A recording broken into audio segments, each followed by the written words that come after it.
Hi everybody, my name is Elektra Yao. I'm the artist visa lawyer located in New York City, the heart of the arts world.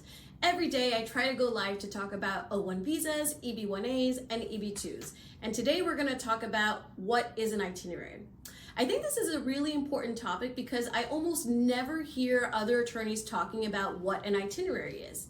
And if you think about it, it is a very small technical aspect of the petition that is finalized after the future contracts have been drafted and signed by you and the other parties. So what is an itinerary and what goes into the itinerary?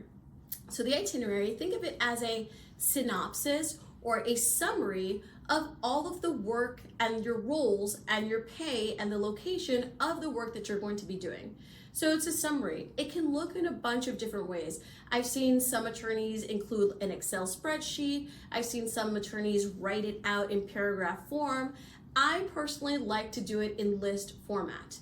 The reason why I like to do it in list format is because it's very easy to get the information and digest it mentally, as opposed to reading very long paragraphs, or as opposed to looking at a grid. If you force the officer to look at a grid, he or she needs to kind of like make the connections, as opposed to a list, a boilerplate or boilerpoint list of, okay, performing at the Producers Club from January to June, making $500 a week. So that can only be finalized after the contracts have been finalized, because the information that goes in the itinerary is extrapolated from each individual contract. Now, the itinerary is also proof that the agent knows what you're doing. So it typically goes on agent letterhead. Again, not every attorney is going to work this way, but my goal with the petitions is to make sure everything is crystal clear with the officer that is reviewing the petition. There's no requirement for the agent's letterhead to be included within the itinerary, but I do so because it's connected to the agent agreement. The agent agreement states that the petitioner knows of the work that you're going to be doing. So for me, it follows that the itinerary, which is a cheat sheet of the work that you're going to be doing, has the agent's letterhead, just like the agent agreement has the agent's letterhead.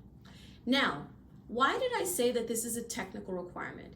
It's a technical requirement because there's no real substance involved in the execution of this work. I don't need to analyze the itinerary because that analysis was already completed once I drafted the contracts. So there's nothing that I'm doing that is working my legal muscles. I'm just, like I said, extrapolating the data from the various contracts and putting the information in boilerplate format. Now, it is technical because it is a necessary requirement. Just like the advisory opinion, we cannot file a petition without the itinerary, without proof of the future work that you're going to be doing. Now, I'll give you a couple of nuggets of information. Now, the itinerary is only supposed to be utilized when you're filing an agent-based petition. But if you've been following my videos and you've been listening to me, you know that my goal is to make sure everything is extra clear. So sometimes, even when I'm doing an employer-based petition, I will outline in an itinerary all the different future events, productions, projects that you will be doing for that company. Because remember, you are an expert in what you're doing in the artistic field. I'm the expert within the law, but the person that is reviewing the petition is not an artist, does not have any artistic discipline, and is not an attorney. So our goal is to make sure that everything is very, very clear.